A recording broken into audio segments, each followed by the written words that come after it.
Assalamualaikum warahmatullahi wabarakatuh dan salam sejahtera.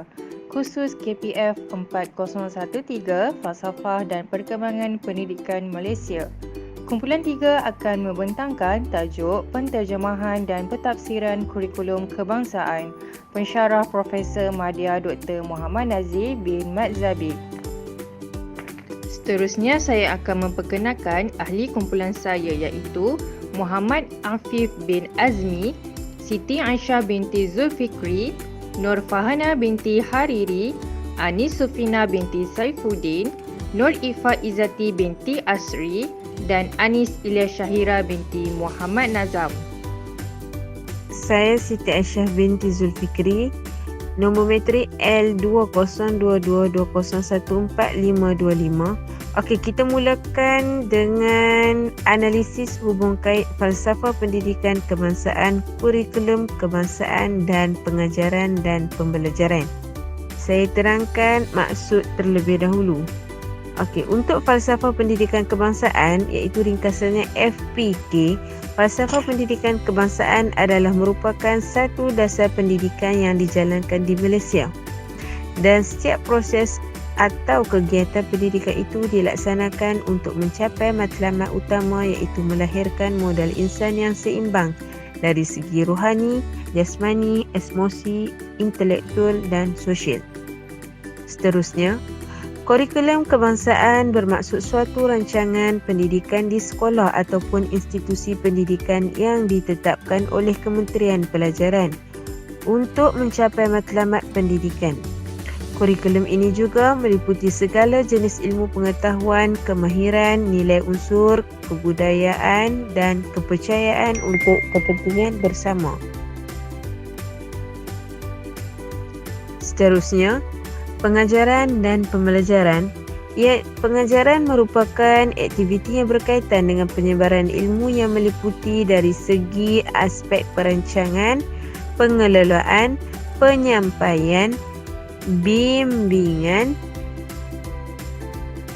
dan penilaian. Pembelajaran pula adalah tentang satu proses penerimaan ilmu yang saling berkait rapat dengan pengajaran sama ada secara formal ataupun tidak. Penggubalan falsafah pendidikan telah menghasilkan kurikulum bersepadu sekolah rendah iaitu KBSR. Pelaksana KBSR merupakan susulan perubatan yang dilakukan oleh kuasa kabinet berdasarkan dasar pendidikan. Daripada proses tersebut, guru-guru memainkan peranan mewujudkan satu sistem pembelajaran dengan hasil yang optimum mengikut struktur KBSR. KBSR ini dijalankan di institusi pendidikan ataupun sekolah mengikut proses perancangan, pemantauan dan penilaian secara berterusan. Jadi, guru-guru boleh menganalisis keupayaan pelajar untuk memilih proses pembelajaran yang sesuai untuk mendapatkan satu sistem pembelajaran yang berkesan. Saya Afif bin Muhammad Azmi, nombor matrik L2022014522. Seterusnya saya akan sambung berkaitan dengan analisis hubung kait. Hubung kait antara FPK iaitu falsafah pendidikan kebangsaan dengan kurikulum kebangsaan. Kementerian Pendidikan dan semua guru menjalankan proses 3P iaitu perancangan, pemantauan dan penilaian. Itu untuk merangka perjalanan pendidikan. Seterusnya mereka menyelaraskan sistem pendidikan yang sama di seluruh sekolah di Malaysia yang melahirkan modal insan yang seimbang. Seterusnya, hubung kait antara kurikulum kebangsaan dengan pengajaran dan pembelajaran.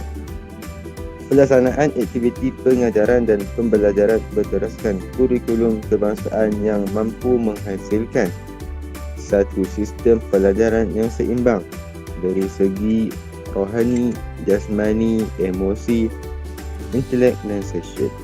Secara ringkasnya, FPK adalah satu dasar besar untuk menyelaraskan sistem pendidikan di dalam negara. Berdasarkan FPK, kurikulum kebangsaan dirangka untuk menentukan standard pendidikan yang hendak disampaikan oleh guru-guru di sekolah. Kemudian, proses penyampaian ilmu secara berterusan dan berkesan daripada guru kepada pelajar dapat dijalankan melalui aktiviti pengajaran dan pembelajaran di sekolah. Seterusnya, domain objektif kognitif dan kemahiran berfikir aras tinggi sebagai penentu pencapaian murid yang dibentangkan oleh saya sendiri, Nur Farhana binti Hariri.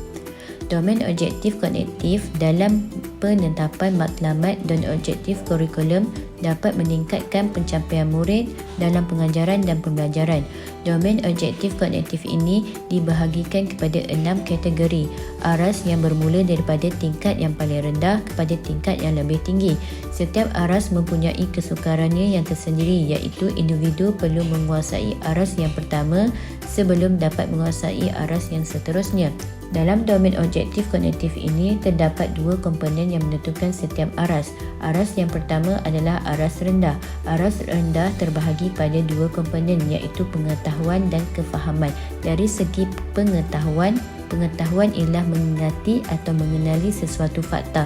Hal ini bermaksud setiap individu perlu menguji kebolehan tersendiri untuk mendapatkan kembali fakta, istilah, definisi, hukum atau nama yang telah dipelajari, lalu mengeluarkan kembali dan mengingati semula perkara-perkara tersebut daripada ingatan jangka masa panjang.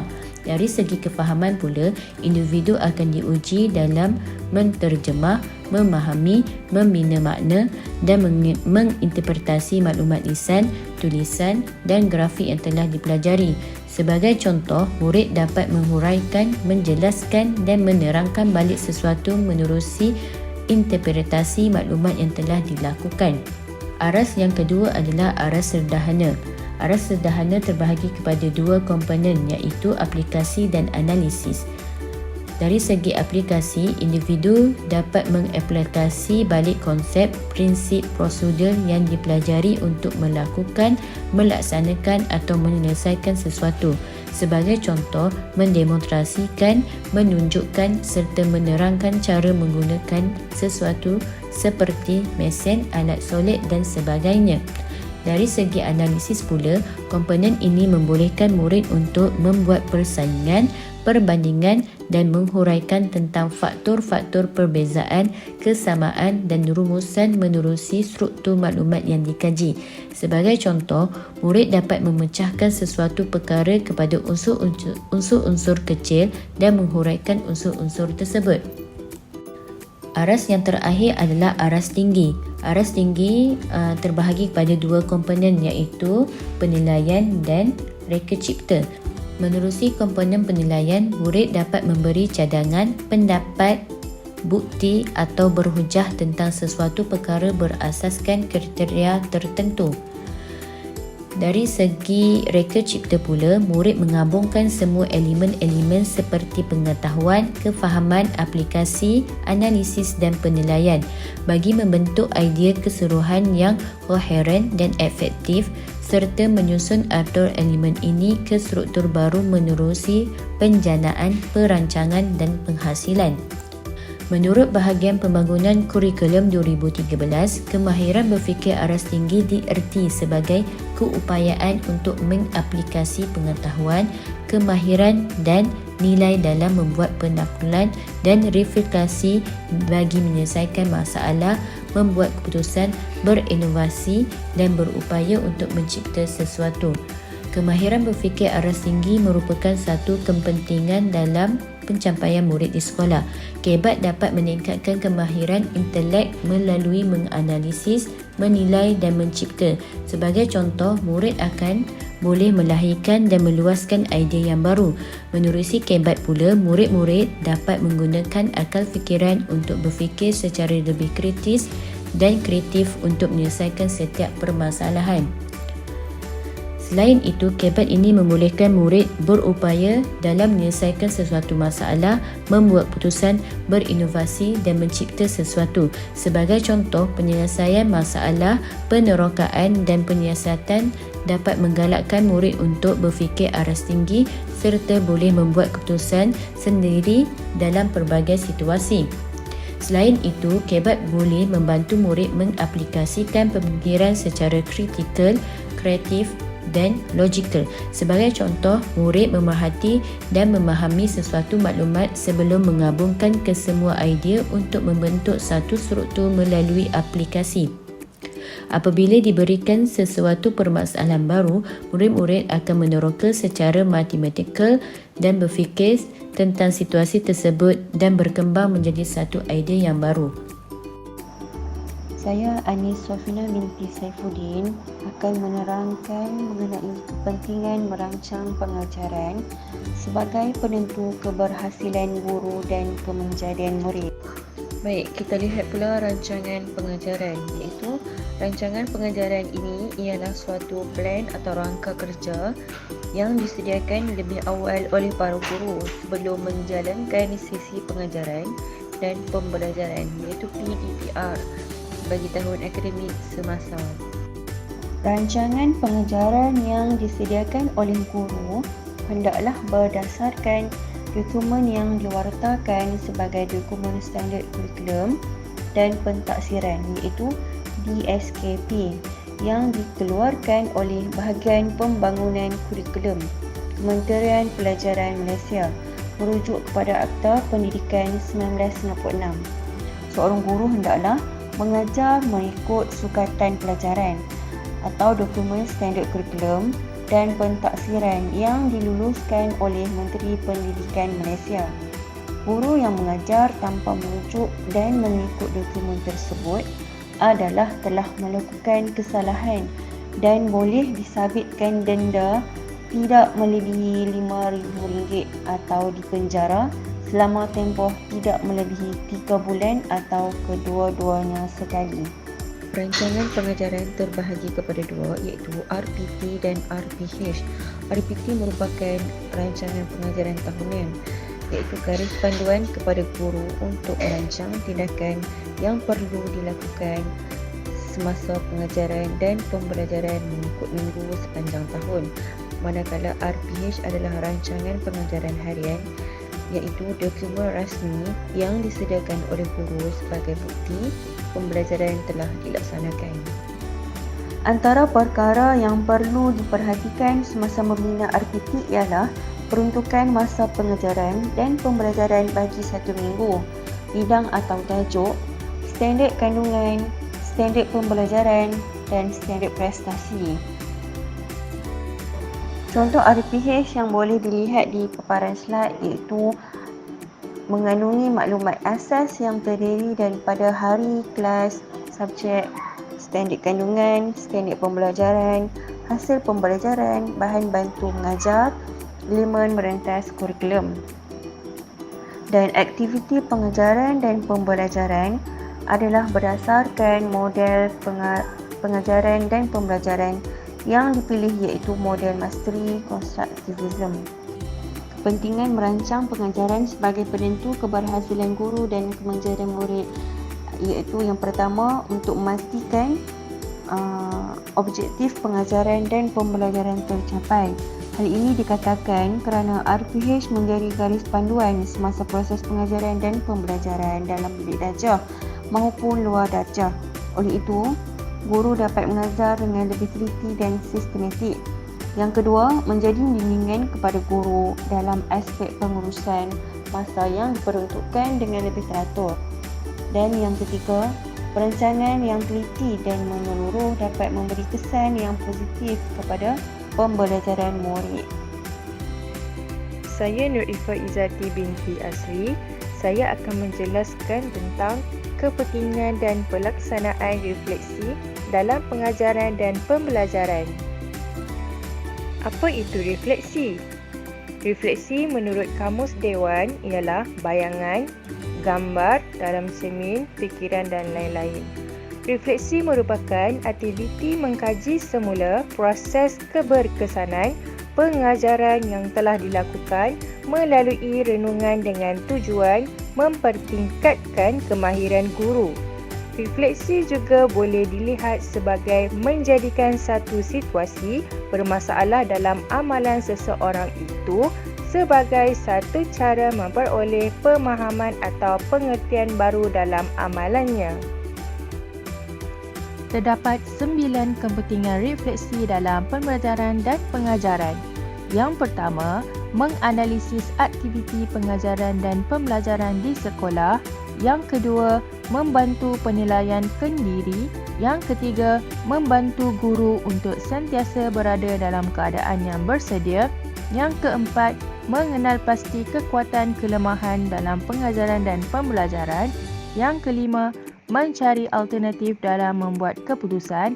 Yang keenam, mengubah tingkah laku. Yang ketujuh, berfikir secara analitik, kritis dan kreatif. Yang kelapan, mengambil tindakan susulan atau jalan penyelesaian untuk mempertingkatkan mutu pengajaran dan pembelajaran. Dan kesembilan, dapat menyampaikan semua kandungan pengajaran pada masa yang telah ditetapkan. Seterusnya, pelaksanaan refleksi dalam pengajaran dan pembelajaran. Menggambarkan semula keseluruhan pengajaran yang telah dilakukan, memikirkan sama ada pembelajaran telah berlaku, memastikan sama ada objektif pengajaran dan pembelajaran telah tercapai, meneliti maklum balas mengenai pengajaran dan pembelajaran dan pelbagai sumber seperti murid, rakan sejawat, guru dan pensyarah pembimbing, menganalisis maklumat dan menilai kualiti pengajaran dan pembelajaran dan merancang untuk memperbaiki atau mempertingkatkan mutu pengajaran dan pembelajaran. Terdapat 4 peringkat khusus. Yang pertama, mengingat kembali. Yang kedua, menganalisis. Yang ketiga, menilai. Dan yang keempat, merancang tindakan susulan atau penambahbaikan.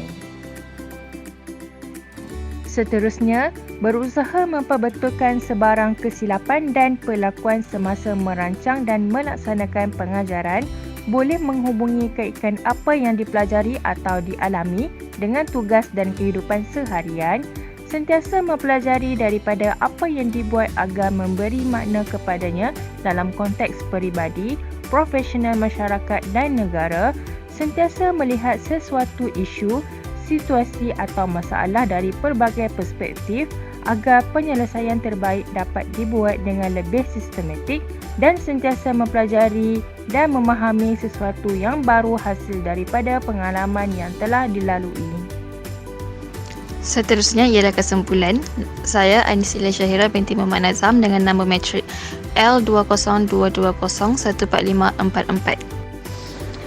Refleksi merupakan aktiviti mengkaji semula proses keberkesanan pengajaran yang telah dilakukan melalui renungan dengan tujuan mempertingkatkan kemahiran guru. Amalan reflektif membolehkan guru menjadi self-reflected, iaitu mempunyai tanggungjawab terhadap perkembangan kendiri. Pandangan lain, jelaslah bahawa amalan reflektif menghasilkan kemajuan kepada bakal guru melalui peringkat-peringkat perkembangan kognitif, perkembangan daripada guru pelatih kepada guru terlatih dan juga membolehkan mereka menganggap pengajaran dari perspektif yang lebih interaktif dan kritikal. Kegiatan refleksi akan mendapatkan pendidik yang adil, iaitu pendidik yang alternatif, demokrasi dan memberikan layanan yang berkualiti, profesional dan tidak kebal akan kritik membangun. Dengan demikian, tidak dapat disahkan lagi bahawa refleksi dalam pendidikan itu adalah sangat penting. Sekian pembentangan daripada kumpulan kami. Terima kasih.